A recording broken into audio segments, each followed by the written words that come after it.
مدرسہ بیت العلوم کونڈوا پونے اس official channel کو سبسکرائب ضرور کریں۔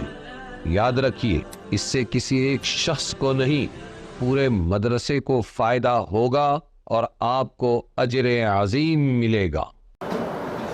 سورہ انبیاء، یہ آیتیں ہیں 51 سے لے کر 73 تک، اور آگے دی تھی ہم نے ابراہیم کو اس کی نیک راہ، ابراہیم علیہ السلام کو ہم نے ان کی نیک راہ دی تھی، اور ہم رکھتے ہیں اس کی خبر۔ جب کہا ابراہیم نے اپنے ابا کو، ابراہیم علیہ السلام نے اپنے ابا اور اپنی قوم سے کہا، یہ کیسی مورتیں ہیں، مورتیاں، اسٹیچو، یہ کیسی مورتیں ہیں جن پر تم مجاور بنے بیٹھے ہو۔ جاور یجاور سے، مجاور لفظ غلط ہے لیکن چل پڑا ہے۔ ایک بابا ہے، ایک درگاہ ہے، اور اس کے کچھ مجاور ہیں، پڑوسی بن کر رہنے والے کو مجاور کہتے ہیں، اور اس میں فاعل کا صیغہ، اور جس کے پڑوس میں بیٹھے ہیں وہ ہے مجاور،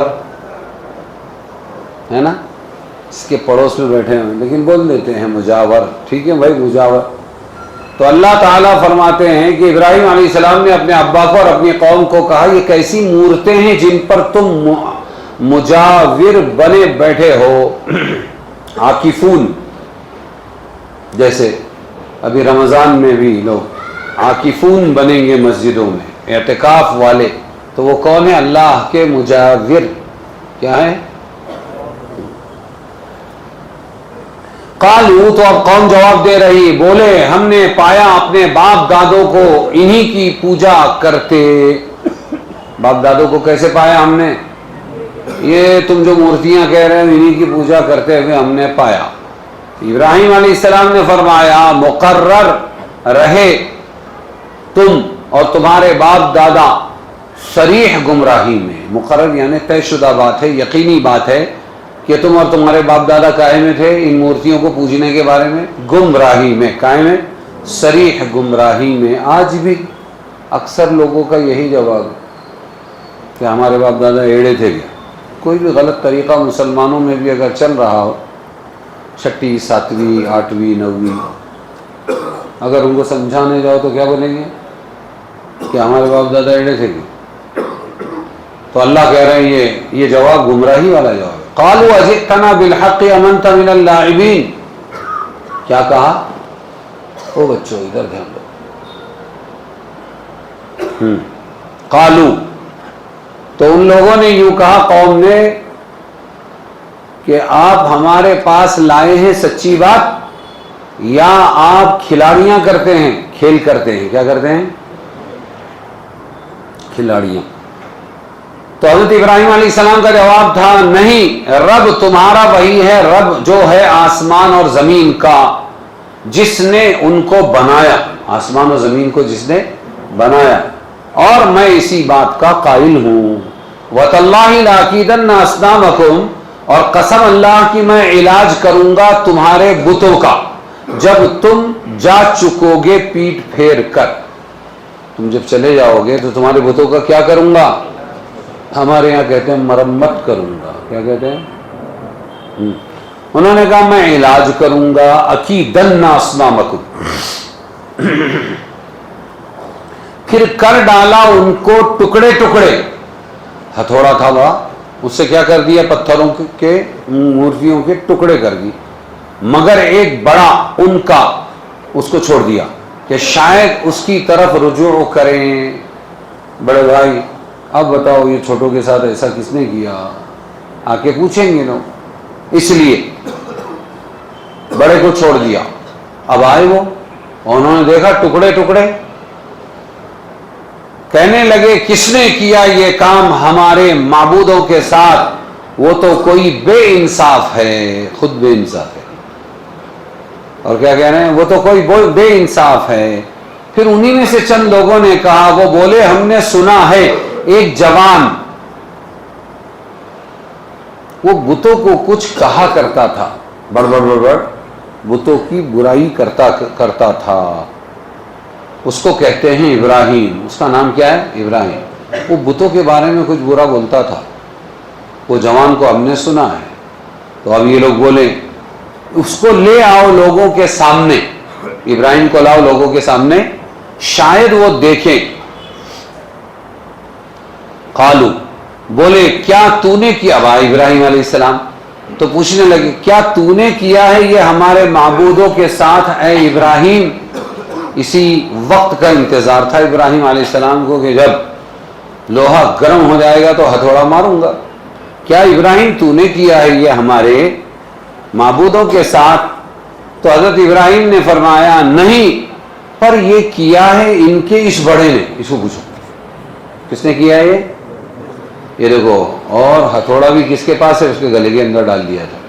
اس کو پوچھو نا, یہ بتائے گا تم کو. اس بڑے نے کیا ہے تو ان سے پوچھ لو. اگر وہ بولتے ہیں, یہ ہے پوائنٹ, بول سکتے ہیں کہ نہیں, اب دیکھو کیا کریں گے.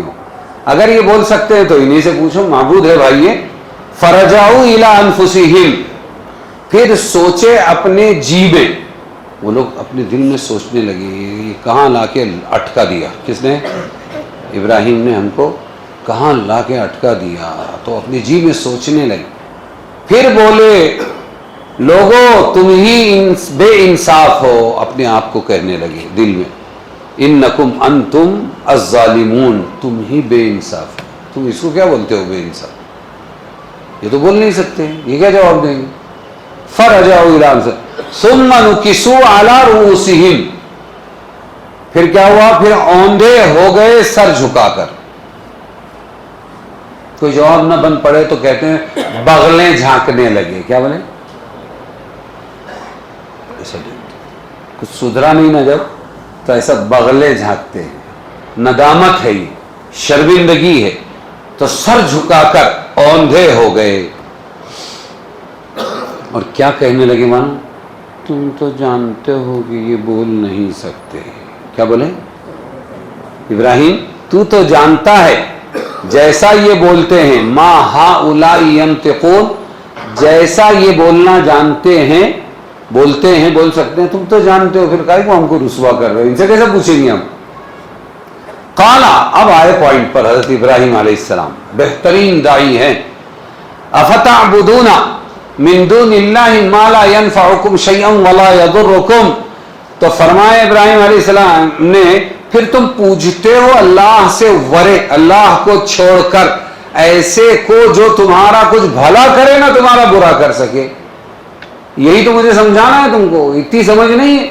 یہ بول نہیں سکتے, نفع نہیں دے سکتے, نقصان نہیں دے سکتے, ان کی پوجا کرتے ہو تم. اف لکم ولما تعبدون من دون اللہ افلا تعقلون, بیزار ہوں میں تم سے اور جن کو تم پوجتے ہو ان مورتیوں سے اللہ کے سوائے, کیا تم کو سمجھ نہیں ہے؟ قالوا حرقوا, بس اب ایک ہی چیز ہے, تنگ آمد بجنگ آمد, کہاوت مشہور ہے. جب انسان تنگ ہو جاتا ہے تو پھر جنگ پر آتا ہے. کہے بھی آتا ہے, لڑتا ہے بھی. یہ ناحق ہوتا ہے, حق پرست نہیں ہوتا ہے. تو کہنے لگے اس کو جلا دو. ابراہیم کو کیا کر دو؟ جلا دو. حرقوہ, اس کو جلا دو, ابراہیم کو جلا دو. وانصروا آلہتکم, اور مدد کرو اپنے معبودوں کی. کس کی مدد کرو؟ معبودوں کی بھی مدد. معبود نے مدد کرنا, لیکن خدا جب دین لیتا ہے تو عقلیں چھین لیتا ہے. کیا کرتا ہے؟ ہاں, سدھرتا نہیں. مدد کرو اپنے معبودوں کی. ان کنتم فاعلین, اگر کچھ کرتے ہو تو کر لو یہ کام. قلنا, اب آگ جلائی گئی اور آگ میں ابراہیم کو گوفن سے ڈالا گیا. تو اللہ تعالیٰ تو پوائنٹ ٹو پوائنٹ بات کرتے, آگے تفسیر میں ہم اور انشاءاللہ سنیں گے. قلنا, اللہ فرماتے ہم نے کہا, یا نار, اے آگ, ٹھنڈی ہو جا اور آرام ابراہیم پر. بردم و سلامہ, دو چیزیں کہی اللہ. کیا ہو جا ابراہیم پر؟ ہاں, ٹھنڈی ہو جا اور سلام اور آرام ہو جا ابراہیم پر. وَأَرَادُوا بِهِ كَيْدًا, اور چاہنے لگے اس کا برا ابراہیم کا, پھر انہی کو ڈالا ہم نے نقصان میں. وَنَجَّيْنَاهُ وَلُوطًا، اور بچا نکالا ہم نے اس کو یعنی ابراہیم علیہ السلام کو اور لوط کو اس زمین کی طرف جس میں برکت رکھی ہے ہم نے جہان کے واسطے، برکت والی زمین، اس طرف ہم ان دونوں کو لے کر گئے۔ وہ ملک شام ہے، یہ عراق میں تھے اب تک کے، آگ بھی عراق میں جلائی گئی۔ وَوَهَبْنَا لَهُ اسحاق، اب اللہ اور نعمتیں دے رہے، اور ہم نے بخشا ابراہیم کو اسحاق، انہی سے 1,24,000 انبیاء، ان کے بیٹے یعقوب سے، اسرائیل بھی بولتے ہیں۔ اور ہم نے وَيَعْقُوبَ نافلہ، اور یعقوب دیا انعام میں، اسحاق تو وعدے کے مطابق دیا اور ایک ایکسٹرا دے دیا، کون دے دیا؟ بیٹا دے دیا، پوتا دے دیا یعقوب، نافلہ انعام میں، نفل انعام۔ وَكُلًّا جَعَلْنَا صَالِحِينَ، اور سب کو نیک بخت کیا ہم نے، خوش نصیب۔ وَجَعَلْنَاهُمْ أَئِمَّةً، اور ان کو کیا ہم نے پیشوا۔ کیا کیا؟ پیشوا کا مطلب کیا ہوتا ہے؟ امام۔ کیا ہوتا ہے؟ ہاں، کچھ یہاں کے بھی پیشوے تھے، پونا کے، ان میں ہیں آج بھی پیشوے، وہ تھے پہلے ان کی حکومت، تو ہم نے ان کو کیا، ان تمام کو پیشوا بنایا، راہ بتلاتے تھے ہمارے حکم سے، یہدون بامرنا۔ وَأَوْحَيْنَا إِلَيْهِمْ، اور کہلا بھیجا ہم نے ان کو کرنا نیکیوں کا، فعل الخیرات، کرنا نیکیوں کا، وَإِقَامَ الصَّلَاةِ، اور قائم رکھنی نماز، یہ بھی ہم نے ان کو تاکید کی، وَإِيتَاءِ الزَّكَاةِ، ایتاء الزکاة، اور زکوٰۃ دینا، یہ بھی ہم نے ان کو حکم دیا، وَكَانُوا لَنَا عَابِدِينَ، اور وہ ہماری بندگی کرنے والے تھے۔ ارے سمجھ میں آئے کہ نہیں آئے؟ جی پانی دے بیٹا۔ اب یہ جو ہے وَتَاللَّهِ لَأَكِيدَنَّ أَصْنَامَكُمْ، ابراہیم علیہ السلام نے اپنی برادری کے سامنے یہ بات کہی کہ میں تمہارے ان مورتیوں کا اور بتوں کا کیا کروں گا، جب تم چلے جائیں گے تو کیا کروں گا؟ کیا بولا تھا میں نے لفظ؟ ہاں، ایک بھی نہیں بولتا، بولے تو سب بولتے، مطلب ایک بولو نا۔ مرمت تو ہمارے یہاں بولتے ہیں، علاج کروں گا۔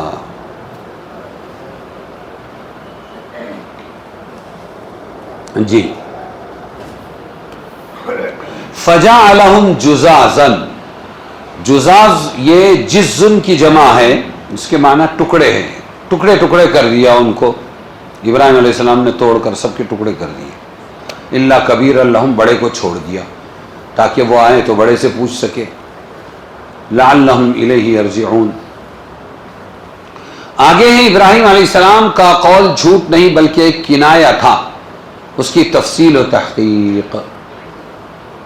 بل فعلہ کبیرہم، توڑا کس نے؟ ابراہیم علیہ السلام نے۔ پوچھنے پر بولا کس کا نام ابراہیم علیہ السلام نے؟ یہ بڑے نے کیا، تو یہ جھوٹ ہو گیا، بظاہر کیا ہو گیا؟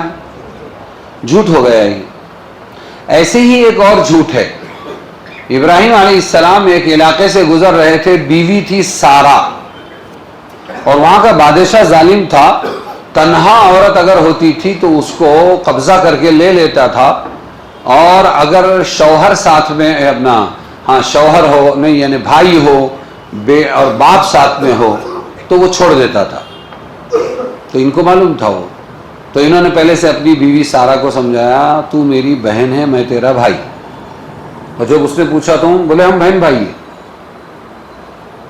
کون ہے ہم؟ تو یہاں بھی جھوٹ بولا ابراہیم علیہ السلام نے۔ اور ایک جھوٹ آئے گا، سمجھ میں آیا؟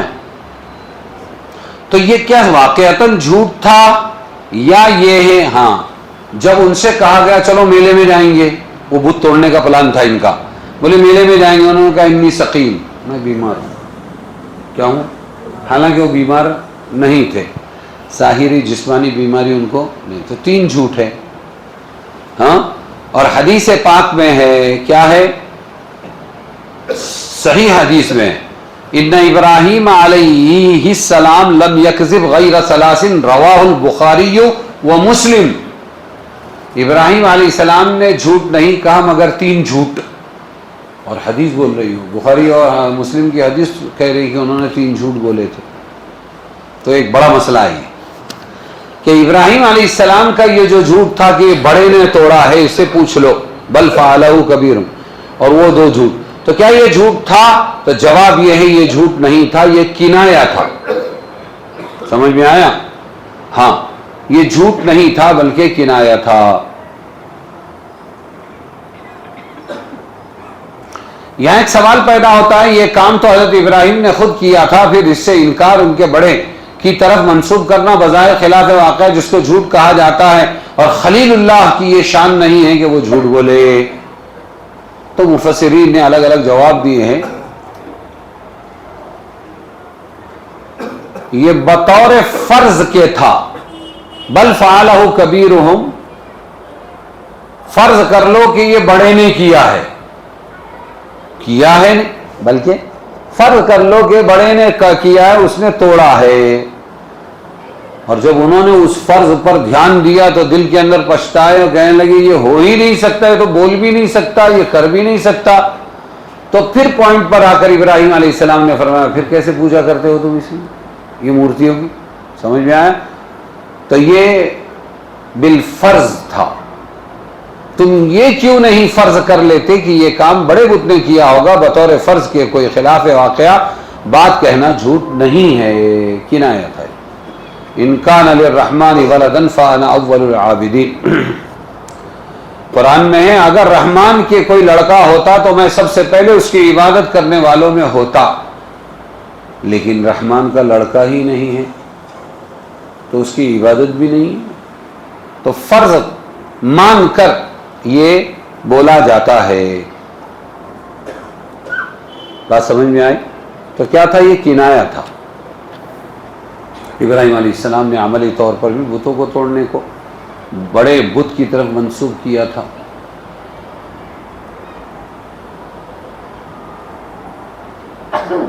آگے ہے کہ یہ جو تین جھوٹ ابراہیم علیہ السلام کی طرف منسوب ہیں یہ صحیح حدیث سے ثابت ہے، لیکن اس کا جواب یہ ہے کہ یہ سب کنایات ہے، ظاہر میں چونکہ یہ جھوٹ نظر آتے ہیں اس لیے ان کو ابراہیم کے تین جھوٹ کہا گیا، ورنہ حقیقتاً یہ ابراہیم نے جھوٹ نہیں بولا تھا۔ تو وہ بہن کو کیسے، بیوی کو بہن کیسے بولا؟ دینی نسبت پر بہن تھی، اس وقت اس سرزمین پر ایمان والے توحید والے صرف دو تھے، ایک ابراہیم اور ایک وہ، اس طرح دینی اعتبار سے یہ بہن وہ بھائی ہوئے، رشتے نسب کے اعتبار سے وہ بہن نہیں، اور اس حیلے سے اس سے اپنی بیوی کو بچا لیا حضرت ابراہیم علیہ السلام نے۔ اور رہ گیا وہ کہ میں سقیم، میں بیمار ہوں، تمہارے میلے میں نہیں آتا، تو بیماری روحانی تھی، عقیدے کی تھی، یہ سب بت پرستی دیکھ کر وہ بیمار رہتے تھے۔ جیسے گھروں میں خلاف مزاج بیٹا بیٹی بیوی کچھ کرے، یا بیوی کے لیے شوہر کچھ خلاف مزاج کرے، یا بڑے میاں کرے، یا دادا کرے، یا سسرے کرے، کچھ بھی کرے، وہ کچھ بدلنے والے نہیں، بچپن ایک، وہ کچھ سدھرتے نہیں، اور یہاں درد ہوتے رہتا ہے۔ کیا ہوتا رہتا ہے؟ تو بیماری رہتی ہے ہمیشہ، کیا رہتی؟ تو یہ روحانی اور عقیدے کی بیماری تھی، کوئی جھوٹ نہیں تھا۔ اور آج بھی ہوتا ہے، جب آدمی کو جانا نہیں ہوتا ہے تو کچھ نہ کچھ بہانہ ہوتا ہے، کچھ ایسا بہانہ ہوتا ہے جس کو تم جھٹلا بھی نہیں سکتے، یہی کنایا ہے، سمجھے؟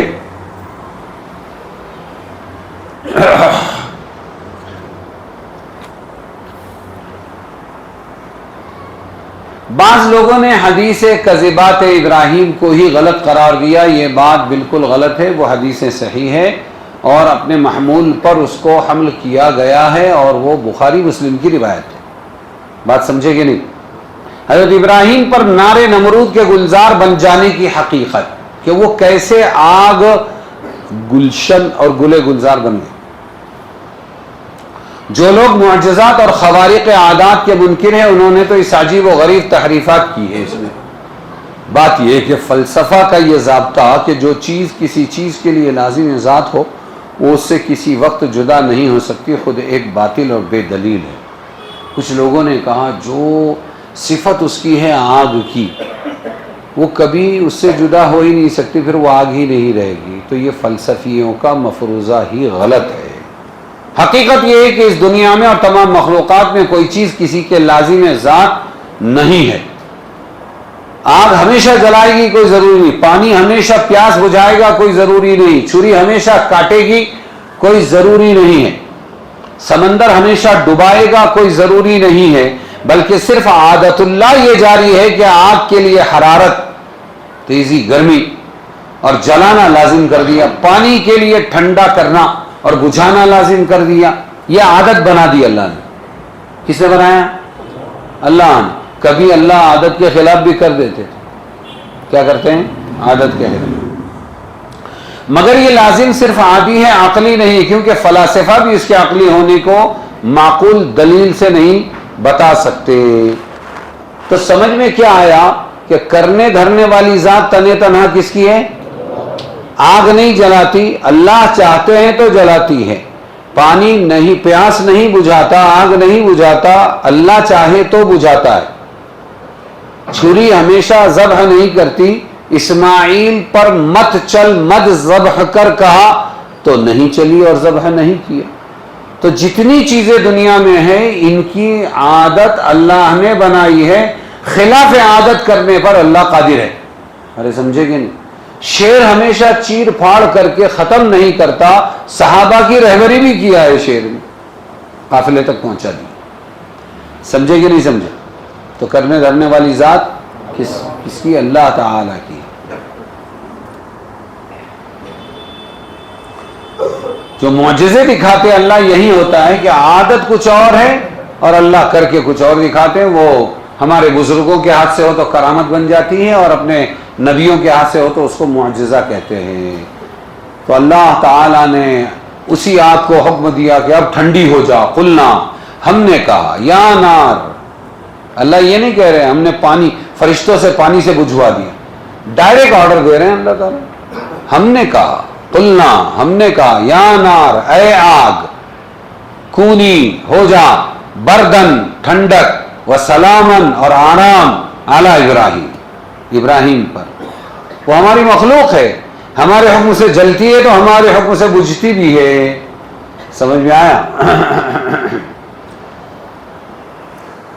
اچھا، اب ایک سوال ہے کہ تاریخی روایت میں ہے کہ 1 مہینے تک سارے شہر کے لوگ اس کام کے لیے لکڑی وغیرہ سوختہ، جلانے کی چیز کا سامان جمع کرتے رہے اور پھر اس میں آگ لگائی۔ کتنے مہینے تیاری چلی؟ 1 مہینہ۔ پھر آگ لگا کر 7 دن تک اس کو دھوکتے اور بھڑکاتے رہے، ہاں پھو پھو پھو، ہاں پھونکتے رہے اس میں، یہاں تک کہ اس کے شعلے فضائی آسمان میں اتنے اونچے ہو گئے کہ اگر کوئی پرندہ اس پر سے گزرے تو جل جائے، بہت دور دور تک جل جائے۔ اس وقت ارادہ کیا کہ ابراہیم کو اس میں ڈالا جائے، تو فکر ہوئی کہ ڈالیں کیسے؟ ان کے پاس، اس آگ کے پاس تک جانا کسی کے بس کا روک نہیں، اور یوں ہی پھینک دے ہوئے تو باہر گریں گے، اور آگ میں ڈالنا ہے تو خود ہی جلیں گے، ہے نا؟ اب کرے تو کیا کرے؟ شیطان نے ان کو رائے دی، من جنیق، وہ ابھی بھی فوٹو میں یوٹیوب پہ تو دکھ جائے گا کہ وہ لکڑی کا ٹائر بھی ہوتے تھے، اس کے چکے ہوتے تھے، اور ایسا زور سے کھینچتے تھے، جو چھوڑتے تھے تو پھر وہ دور پتھر گولا پھینکتا تھا، اس کو من جنیق بولتے ہیں۔ تو من جنیق کی رائے دی، گوپیاں اس میں رکھ کر پھینکو، یہ ترکیب بتلائی، انہوں نے کہا ہاں یہ صحیح ہے۔ جس وقت اللہ کے خلیق من جنیق کے ذریعے اس آگ کے سمندر میں پھینکے جا رہے تھے تو سب فرشتے بلکہ زمین و آسمان، ان کی مخلوقات سب چیخ اٹھے، یا رب آپ کے خلیل یعنی دوست پر کیا گزر رہی ہے۔ اللہ تعالیٰ نے ان سب کو ابراہیم کی مدد کرنے کی اجازت دے دی، کرو تم مدد۔ یہ بھی آزمائش تھی، یہ بھی کیا تھی؟ فرشتوں نے مدد کے لیے حضرت ابراہیم سے دریافت کیا تو ابراہیم علیہ السلام نے جواب دیا، مجھے اللہ تعالیٰ کافی ہے۔ کیا جواب دیا؟ ارے بولو نا،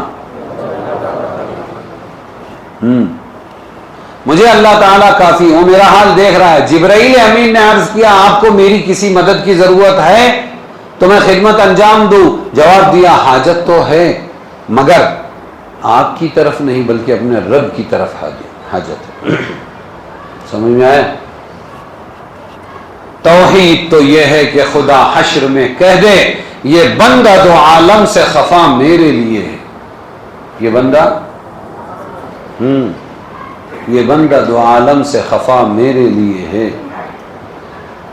اللہ کہے قلنا یا نار کونی بردم و سلامن علی ابراہیم میں یہ جو ہے کہ ٹھنڈی ہو جا، اگر صرف ٹھنڈی ہو جا اللہ فرماتے اور سلامن نہ کہتے اور آرام ہو جا، تو وہ جو گرمی ایک سزا تھی وہ ٹھنڈی ہو کر ٹھنڈی بھی ایک سزا ہو جاتی.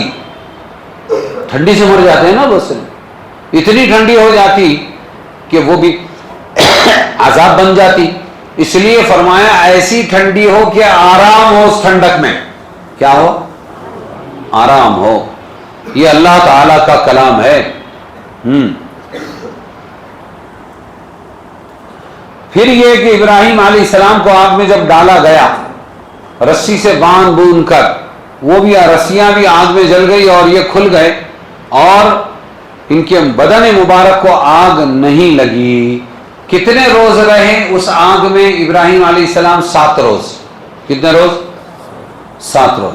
اور فرمایا کرتے تھے مجھے عمر میں کبھی ایسی راحت نہیں ملی جتنی ان 7 دنوں میں راحت ملی. اللہ تعالی عذاب کو کیا بنا دیتے ہیں؟ راحت بنا دیتے ہیں. وَنَجَّيْنَاهُ وَلُوطًا إِلَى الْأَرْضِ الَّتِي بَارَكْنَا فِيهَا. پھر ہم نے کیا کیا؟ عراق کی سرزمین سے، نمرود والی سرزمین سے نکالا اور کہاں لے گئے؟ لوط بھانجے اور حضرت ابراہیم کو برکت والی زمین. اس سے مراد ملک شام کی زمین ہے. وہ اپنی ظاہری باطنی حیثیت سے بڑی برکتوں کا مجموعہ ہے. باطنی برکت تو یہ ہے کہ یہ زمین مخزن انبیاء ہے. انبیاء زیادہ وہیں پیدا ہو. یہ بیت المقدس بھی وہی ہے. ہاں، ان کی قبریں بھی وہی ہیں. تو ایک تو ظاہری یہ ہوا، بیشتر انبیاء اسی زمین میں پیدا ہوئے. اور ظاہری برکات آب و ہوا کا اعتدال، آب و ہوا اچھی وہاں کی، نہروں اور چشموں کی فراوانی، پھل پھول، ہر طرح کی نباتات کا غیر معمولی نشو و نما وغیرہ، جس کے فوائد صرف اس زمین کے رہنے والوں کو نہیں بلکہ عام دنیا کے لوگوں تک پہنچتے ہیں. تو یہ برکت والی زمین کون سی زمین تھی؟ جیسے ہمارے یہاں یہ تو نہیں بول سکتے نبیوں کی سرزمین، لیکن پونا کی سرزمین ظاہری آب و ہوا کے اعتبار سے پہلے سے فیمس ہے. سمجھ میں آئے؟ ہاں، بہت اچھی آب و ہوا ہے یہاں. ابھی تھوڑا پولوشن ہو گیا. پھر ہم نے کیا دیا؟ یعقوب بھی دیا. اسحاق تو بیٹا دیا، اسماعیل بھی دیا بعد میں، لیکن ساتھ میں ہم نے نفل کے طور پر، انعام کے طور پر کیا دیا بولو؟ یعقوب. اور یعقوب علیہ السلام ہی کا نام کیا ہے؟ اسرائیل. اور انہی کی اولاد ہے 1,24,000 انبیاء. تو یہ ہم نے انعام، نافلہ کا مطلب ہے انعام کے طور پر دیا. سمجھے کہ نہیں؟